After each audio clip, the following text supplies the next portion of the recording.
Roy, that was beautiful. Hey, I like the sultry voice. In any case, welcome. It's time now for our book review. And today we've got one called The First 5 Years. And right here with me is Ayodele Kadiri. You are welcome here on the show. She's the author of The First 5 Years. Good to have you here. Thank you for having me. First off, I'd like to say a lot of people these days are writing memoirs, and yours is one of very particular interest to me because it tells of something that everybody who's trying to make it in any career will go through. They'd find it very, very relative to their lives. But I wanted to know exactly why you felt you had to write this book for people to see.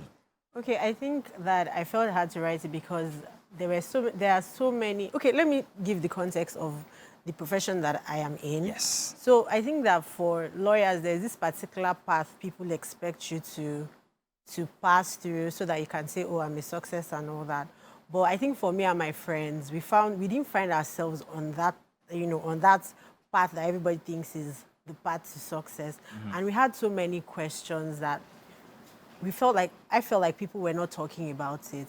And, having gone through that, I said, I want to write this book so people know, people that find themselves in my position or like my friend's position find out that they are not alone, that success doesn't have to look like what we think it is, that you could be on a non-conventional, not traditional path, and you still make sense out of your life. Oh, very interesting. Now, to that extent, you called your first chapter here Serendipity. Yes. Where you're faced with the question of, okay, how do I, or could you explain that theme for us, serendipity itself? So to give context, I'm a Christian, and I believe that my faith is God has been very instrumental in where I find myself today.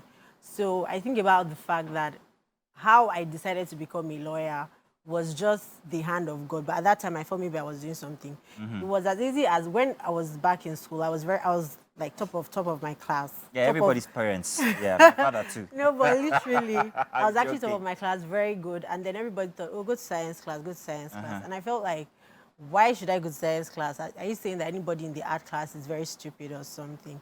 So I just went to the art class just to prove a point.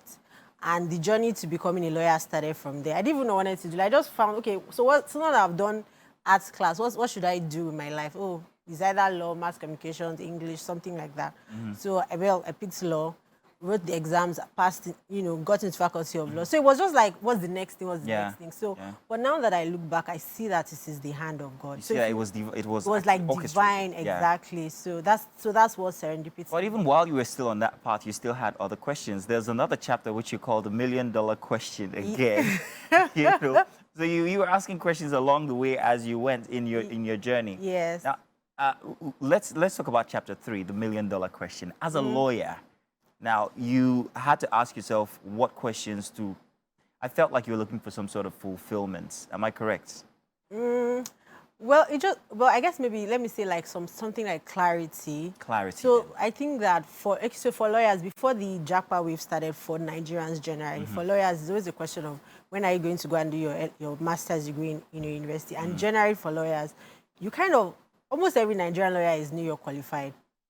So you kind of like finish school, you just work for 2 or 3 years. That's like it's in the constitution. You work for 2 or 3 years, go and do your master's and come back. So the $1 million question for me then was, when are you going to school? Especially with my academic track record, was like, when are you going? When are you going to Harvard? When are you going to Oxford? And all of those things.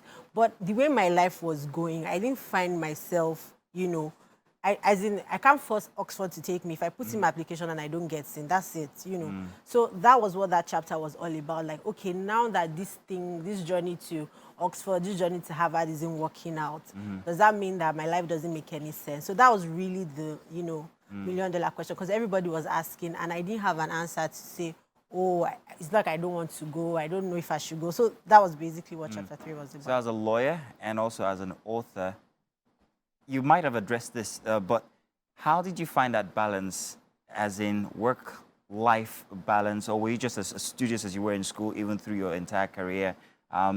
Did you find time for other aspects of life, like your creative side, or just maybe even just as simple as a hobby? Okay, yeah. I mean, I guess maybe the thing is just to make time. There was something I read somewhere about, like, life is about juggling balls. Like, all the balls are not in your hand at the same time. Yeah. So, like, you just have to decide which one I'm going to hold. and which one I'm fine with letting drop. So I think for writing for me, I started writing the book in 2020. I wanted to finish it. I wanted to publish it on my 5th year call to bar anniversary in 2021, but that didn't work out. I didn't publish until 2023. So it's been a journey of 3 years, but there were some times when I knew that I had no weekend outing. I just had to put in an extra hour, no hanging out with anybody, Yeah, how no did that extra work out? sleeping.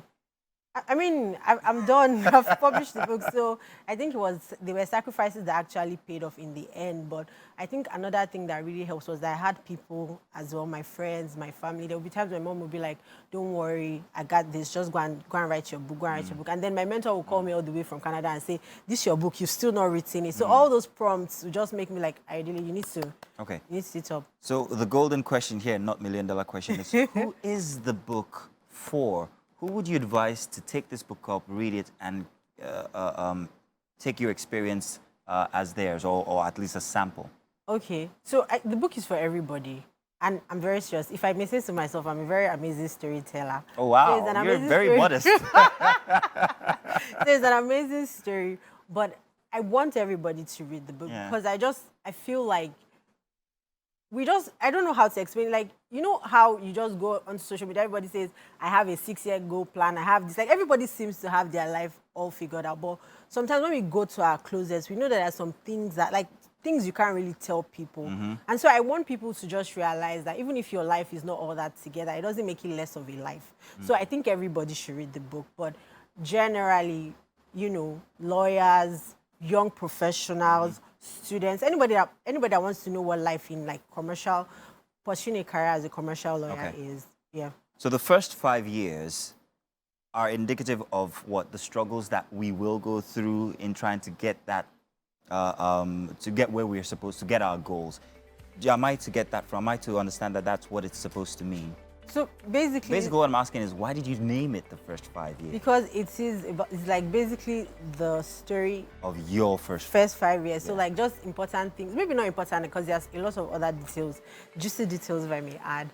But generally it's just big questions. So like for each year, like at the end of each chapter, I have a reflection. Like I talk about like major milestones in each year of my career. So for example, the $1 million question, I address like issues around, you know, leaving the country, and then obviously fed from conversations with my friends and, you know, mentors, talking to mentors, things like that. And I also talk about like pursuing other relationships outside of work. I talk about work-life balance.